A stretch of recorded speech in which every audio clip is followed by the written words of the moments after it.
Comment comprendre la réaction de Trump? C'est évidemment l'événement majeur de la journée. Je ne suis pas satisfait de ce que fait Poutine. Il tue beaucoup de gens. Je ne sais pas ce qu'il lui prend.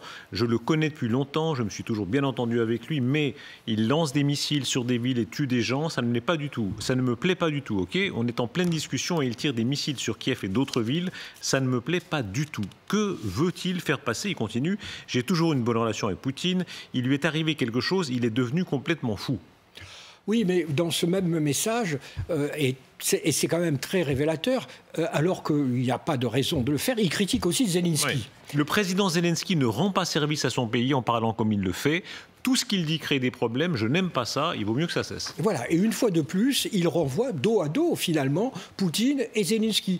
Au lieu de dire... Parce que c'est quand même Poutine qui a refusé le fameux cessez-le-feu, dont Trump faisait son cheval de bataille. Qu'est-ce qu'il fait? Rien.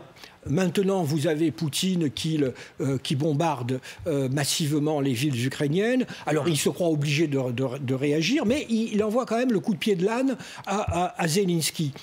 Moi, mon sentiment est qu'il se prépare à quitter le terrain, à dire « j'ai essayé, mais il n'y en a pas un pour acheter l'autre. Moi, j'ai essayé de faire ce que je peux, je rentre chez moi ». Je pense que c'est ça. Qu'est-ce qu'il aurait à perdre? Voilà, il considère que c'est un conflit qui n'implique pas les intérêts des États-Unis, et donc il pourra se dire devant Fox News, vous voyez, je suis l'homme de la paix, mais ces va-t-en-guerre européens m'ont empêché de trouver une solution.